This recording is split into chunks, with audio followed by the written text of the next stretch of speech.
पिछली क्लास में अपन ने कंसंट्रेशन टर्म्स के बारे में पढ़ा, हमने किसके बारे में पढ़ा, परसेंटेज में अपन ने 3 पढ़ी, W/W%, V/V% और W/V%, और हमने पढ़ा था स्ट्रेंथ मतलब प्रबलता।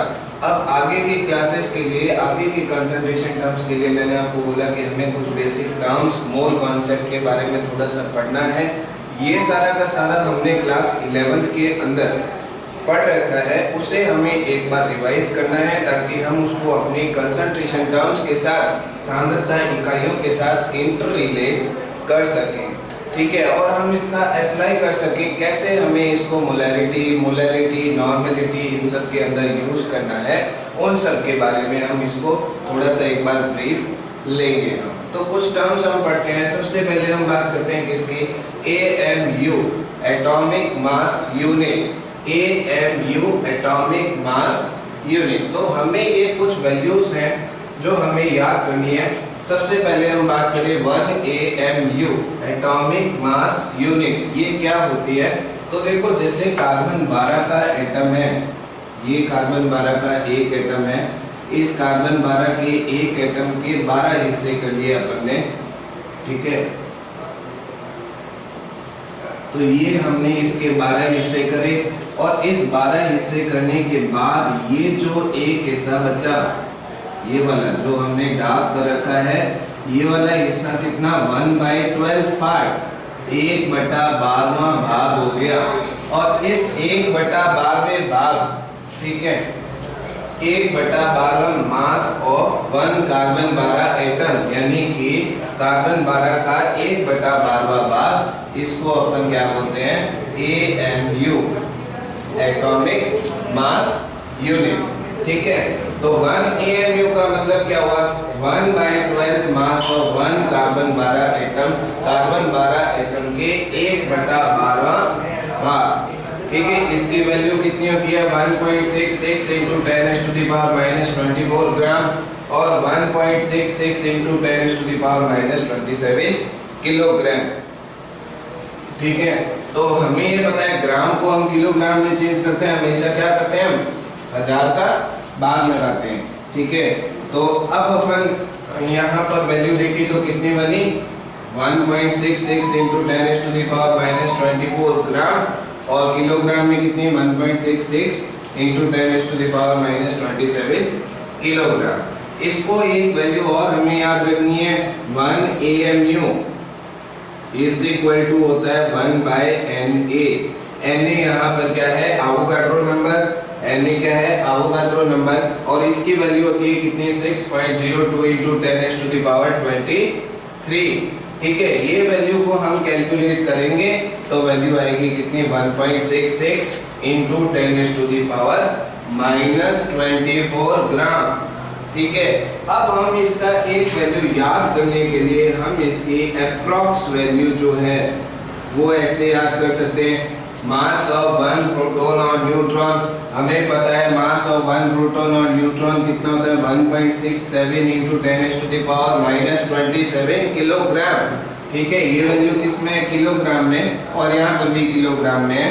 यहाँ पर 1.66, यहाँ पर है 1.67, ठीक है। थोड़ा सा फर्क है, यहाँ पर 1.66 है और यहाँ पर 7 है, तो न्यूमेरिकल में ये वैल्यू काम आ जाती है।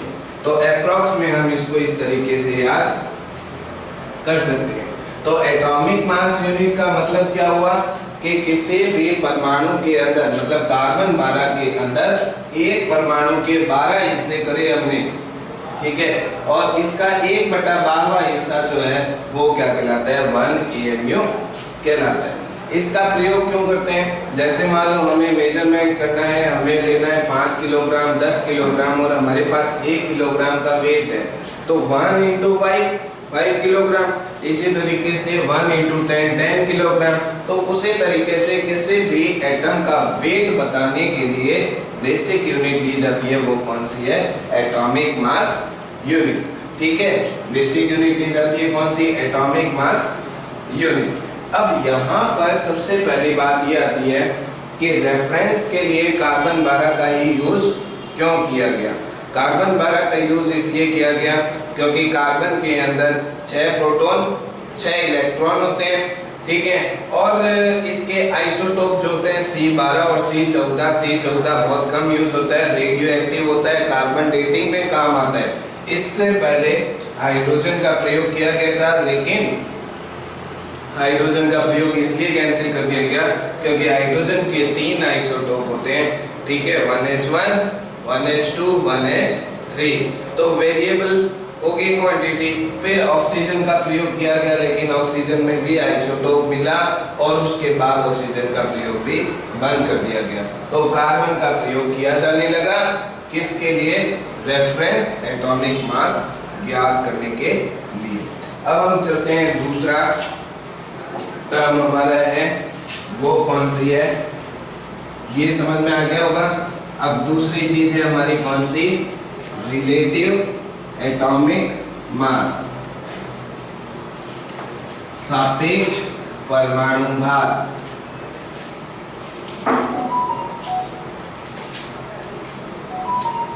अगली टर्म है हमारी रिलेटिव एटॉमिक मास। इसको अपन बोलते हैं क्या? सापेक्ष परमाणु भार। सबसे पहली चीज तो ये आती है कि इसको रिप्रेजेंट अपन किस में करते हैं? AMU में, U में, या फिर डाल्टन यूनिट। इसको अपन रिप्रेजेंट करते हैं किसमें? AMU, U, या फिर अपन करते हैं किसमें? डाल्टन यूनिट के अंदर रिप्रेजेंट करते हैं। इसका क्या मतलब होता है? इसका मतलब होता है मास ऑफ वन एटम, एक परमाणु का भार, उसको अपन क्या बोलेंगे? Relative atomic mass. जैसे समझें, हम बात कर रहे हैं किसकी? Mass of one helium atom, एक हीलियम परमाणु का भार वो कितना होता है? 4 AMU, ठीक है। और 4 AMU मतलब 4 × 1/12 पार्ट ऑफ कार्बन 12 एटम। इसी तरीके से हम लिखें mass of one oxygen atom, एक ऑक्सीजन परमाणु का भार वो कितना हो गया?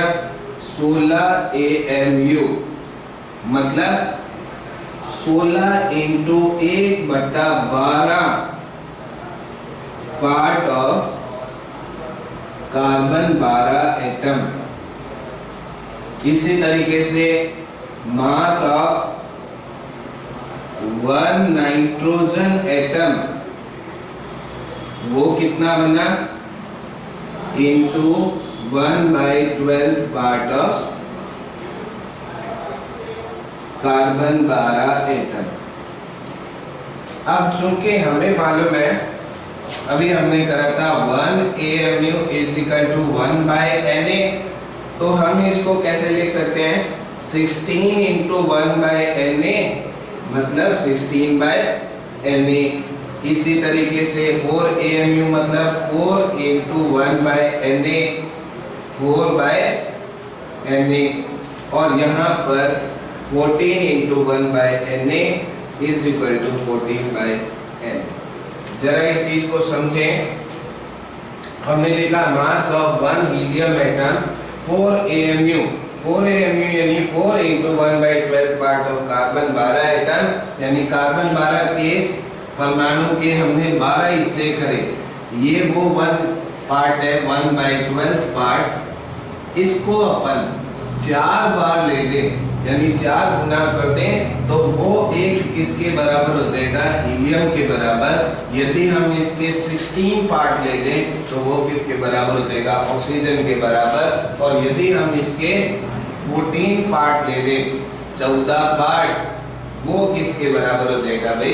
वो हो जाएगा हमारे नाइट्रोजन एटम के बराबर। समझ में आई चीज क्या? रिलेटिव का मतलब सापेक्ष का मतलब हम यहाँ पर कार्बन 12 के साथ C12 के साथ तुलना करके C12 के रेस्पेक्ट में हम हर परमाणु का भार निकाल रहे हैं, इसीलिए हम इसको क्या बोलते हैं, रिलेटिव एटॉमिक मास बोलते हैं। समझ में आ गई ये चीज? ठीक है, यानी कि AMU U या डाल्टन यूनिट में हम इसको रिप्रेजेंट करते हैं। मास ऑफ वन एटम वो क्या कहलाएगा, रिलेटिव एटॉमिक मास। इसी तरीके से mass of one hydrogen atom वो हमारा क्या कहलाएगा भाई, sorry, mass of one atom वो क्या कहलाएगा, relative atomic mass. Mass of one helium atom 4 AMU, 4 AMU मतलब 1/12 पार्ट ऑफ कार्बन 12 एटम। ठीक है, चलिए आगे। अब नेक्स्ट अपन टर्म लेते हैं कौन सी, relative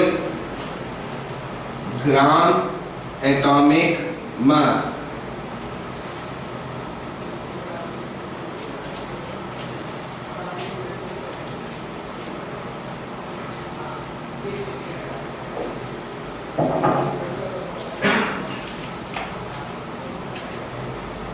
relative gram atomic mass, इसको अपन बोलते हैं क्या, GMM, sorry GAM, gram atomic mass. सापेक्ष ग्राम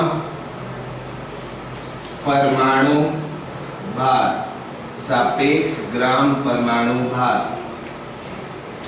ठीक है, यानी किसी भी परमाणु के भार को ग्राम में प्रदर्शित करना वो क्या कहलाएगा, ग्राम एटॉमिक मास। किसी भी परमाणु के भार को ग्राम में प्रदर्शित करना वो क्या कहलाएगा, ग्राम एटॉमिक मास कहलाता है। यानी कि हमने जब रिलेटिव एटॉमिक मास करा तो वो था क्या, मास ऑफ वन एटम। ये किसका मास है, mass of one mole of atom. एक मोल परमाणुओं का भार, एक मोल परमाणु का भार वो क्या कहलाएगा, ग्राम एटॉमिक मास।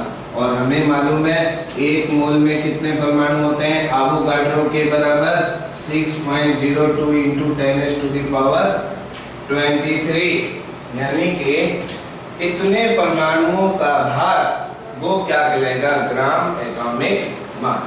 ठीक है, ग्राम एटॉमिक मास। जैसे हम बात करें मास ऑफ, एग्जाम्पल से समझते हैं हम इसे, mass of one helium atom. अभी अपन ने करा था थोड़ी देर पहले कि एक हीलियम परमाणु का भार, एक हीलियम परमाणु का भार होता है कितना, 4 AMU। ठीक है, 4 AMU। तो एक मोल का कितना होगा, ठीक है, वो कैसे निकाले, तो mass of one mole helium atom, एक मोल हीलियम परमाणु का भार 4 इंटू में एवोगाड्रो नंबर। और यहाँ पर अपन लिख देते हैं 4 AMU इंटू में एवोगाड्रो नंबर। और हमें मालूम है 1 AMU 1/Na, तो कितना हो गया, 4 × 1/Na इंटू में Na, कट गया, आंसर आ गया कितना, 4 ग्राम। तो देखो 4 AMU और 4 ग्राम वैल्यू दोनों में सेम है, लेकिन यूनिट कैसी होगी, अलग। लेकिन बहुत इंपॉर्टेंट बात ये है कि ये मास तो एक एटम का है, लेकिन ये कितने एटम का है, 1 मोल एटम का मास है। एक और एग्जांपल लें अपन, मास ऑफ 1 ऑक्सीजन एटम वो कितना है, 16 AMU। एक ऑक्सीजन परमाणु का भार कितना है 16 AMU। इसी तरीके से mass of 1 mole of oxygen atom वो कितना हो जाएगा 16 AMU इंटू में आवोगाड्रो नंबर यानी 16 इंटू 1/Na इंटू में Na। आंसर आ गया कितना 16 ग्राम। यानी कि 1 मोल ऑक्सीजन एटम का मास कितना हो गया 16 ग्राम और 1 ऑक्सीजन एटम का मास कितना हो गया 16 AMU। तो ग्राम एटॉमिक मास मतलब क्या हो गया 1 मोल का मास और atomic mass relative atomic mass का मतलब हो गया किसका मास ऑफ 1 एटम। दोनों में बेसिक डिफरेंस क्या कि वो तो था किसका कौन रिलेटिव एटॉमिक मास किसका था 1 एटम का मास, लेकिन रिलेटिव ग्राम एटॉमिक मास का मतलब हो गया किसका 1 मोल एटम। यहाँ पर ध्यान रखना है 1 मोल ऑफ एटम और 1 मोल मतलब कितना हो गया 6.02 इंटू 10⁻23। दोनों की वैल्यू क्या आएगी सेम बट दोनों की यूनिट कैसी होगी अलग। ठीक है, अब हम करेंगे कुछ टेबल, कुछ एटम का एग्जांपल लेंगे और उस एटम के अंदर हम उनका वैल्यू लिखेंगे। ठीक है,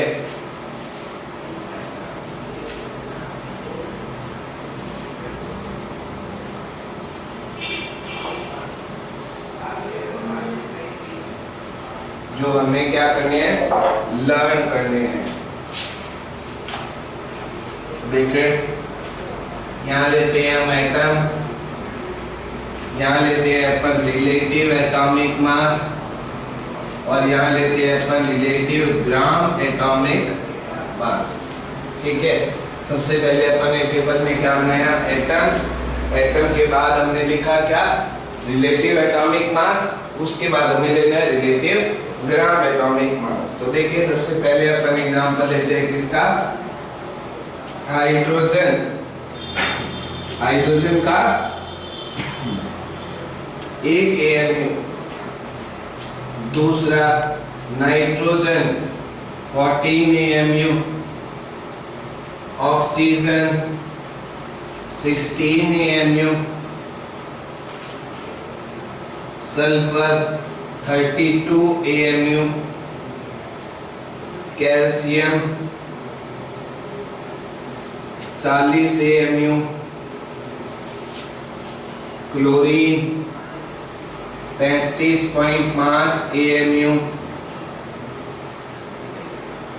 इसके बाद अपन ले फास्फोरस 31 AMU। इसी तरीके से अपन ले कौन पोटेशियम 39 AMU, मैग्नीशियम 24 AMU। एक और एग्जांपल लें जैसे अपन कॉपर 63.5 AMU। अब हमें एक चीज मालूम है AMU का मतलब होता है क्या, इसको अपन लिखिए 1/Na, 14/Na, 16/Na, 32/Na, 40/Na, 35.5/Na, 31/Na, 39/Na, 24/Na और यहाँ पर लिखे अपन 63.5Na। इसी तरीके से आयरन जैसे 56 AMU तो 56/Na। एक और यहाँ लिख देता हूँ मैं Fe जैसे 56 AMU तो 56/Na। अब हमें एक चीज मालूम है कि रिलेटिव एटॉमिक मास इसको हम एवोगाड्रो से मल्टीप्लाई कर दें तो हमारा क्या बना रिलेटिव ग्राम एटॉमिक मास। तो हम इसको एवोगाड्रो से मल्टीप्लाई करें तो बनेगा कितना भाई 1 ग्राम। इसको एवोगाड्रो से मल्टीप्लाई करा बना कितना 14 ग्राम, एवोगाड्रो से मल्टीप्लाई करा 16 ग्राम, इसको एवोगाड्रो से मल्टीप्लाई किया बना कितना 32 ग्राम, तो यहाँ पर बन जाएगा 40 ग्राम, 35.5 ग्राम, फॉस्फोरस का 31 ग्राम, पोटेशियम का 39 ग्राम और इसका बना है 24 ग्राम, 63.5 ग्राम। इसी तरीके से आयरन के लिए 56 इंटू Na, इंटू में Na यानी किसका क्या बन गया 56 ग्राम। तो ये वैल्यूज हमें क्या करनी है न्यूमेरिकल में ध्यान रखनी है। हमने करी कुछ टेबल में कुछ एटम, उन एटम का हमने लिखा क्या रिलेटिव एटॉमिक मास, और रिलेटिव एटॉमिक मास के साथ हमने क्या करा ग्राम एटॉमिक मास लिखा। ठीक है, ये टेबल हमने करी, कुछ एग्जांपल लिए, इनका अपने को क्या करना है लर्न करके रखना है, याद रखना है। चलते हैं हम आगे, एग्जांपल लेते हैं, लिख लेंगे।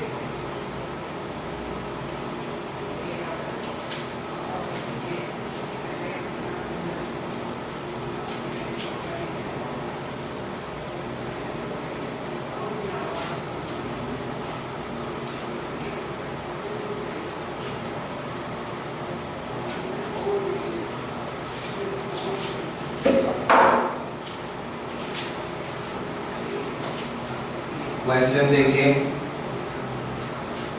कैलकुलेट मास ऑफ फॉलोइंग,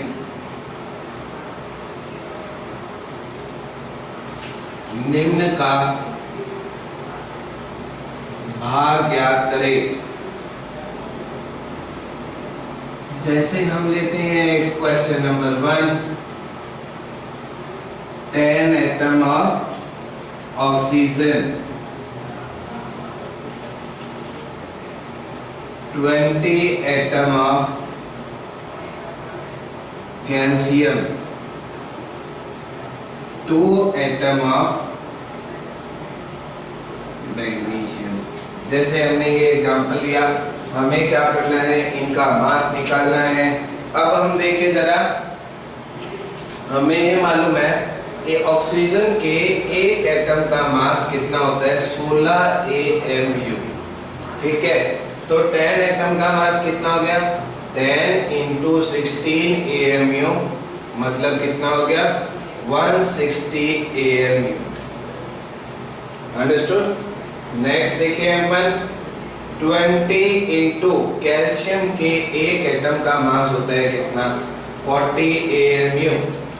अभी टेबल में लिखा अपन ने, तो 20 इंटू 40 AMU कितना हो गया 800 AMU। इसी तरीके से मैग्नीशियम के एक एटम का मास होता है कितना 24 AMU, तो 2 इंटू 24 48 AMU।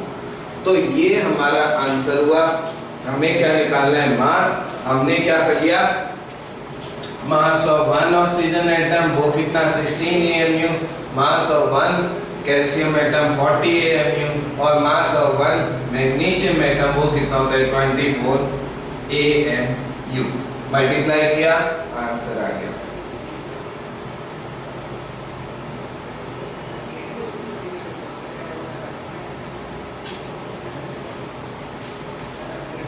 चलिए अब आगे अगला क्वेश्चन लेते हैं अपन, calculate mass of the following, निम्न का भार ज्ञात करें।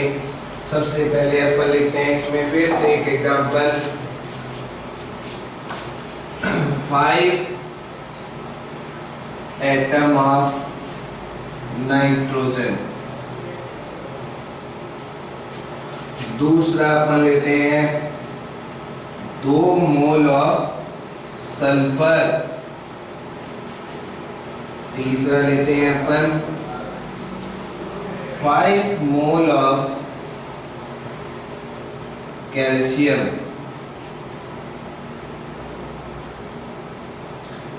Ten atom of sodium. 10 atom of sodium ये हमें निकालना है और हमें इसको इंक्रीजिंग ऑर्डर में भी अरेंज करना है। ठीक है, तो जरा निकालेंगे अपन। नाइट्रोजन के एक एटम का भार कितना हो गया 1 AMU, ठीक है। 1 AMU मतलब कितना हो गया 14 AMU, तो यानी 5 into 14 70 AMU। इसी तरीके से 2 मोल, हमें पता है यहाँ दिया हुआ है हमें मोल, हमें यहाँ पर क्या लेना पड़ेगा ग्राम एटॉमिक मास, यानी ग्राम में लेना पड़ेगा। और एक का होता है कितना 32 ग्राम, तो 2 का कितना हो जाएगा 2 मतलब 64 ग्राम। इसी तरीके से 5 मोल यानी एक का कितना होता है भाई 40 ग्राम इंटू 5 200 ग्राम। इसी तरीके से 10 एटम मतलब कितना, इसका हो गया 23 AMU मतलब कितना हो गया 23 इंटू में 10 कितना हो गया 230 AMU। अब हमें एक चीज मालूम है 1 AMU is equal to 1.66 into 10 to the power minus 24 ग्राम। और अगर हमें इनको ग्राम में चेंज करना है तो मल्टीप्लाई करना पड़ेगा, और ये वैल्यू बहुत ज़्यादा कम है, तो अगर हम इनका इंक्रीजिंग ऑर्डर बनाना चाहें तो सबसे कम कौन सा A से ज़्यादा वेट हो गया किसमें D में, और D से ज़्यादा हो गया किसमें B में, और B से ज़्यादा हो गया किसमें C में। तो C का वेट जो हो गया वो सबसे ज़्यादा हो गया। ठीक है, तो हमने आज की क्लास में 2 टर्म सीखी, एक तो AMU, दूसरी कौन सी रिलेटिव एटॉमिक मास, तीसरी कौन सी रिलेटिव ग्राम एटॉमिक मास। इन तीनों टर्म्स को समझना जरूरी है, ये हमारे न्यूमेरिकल्स में काम आएगी। कल हम कुछ टर्म्स और सीखेंगे, फिर हम मोल कॉन्सेप्ट में बढ़ेंगे। धन्यवाद।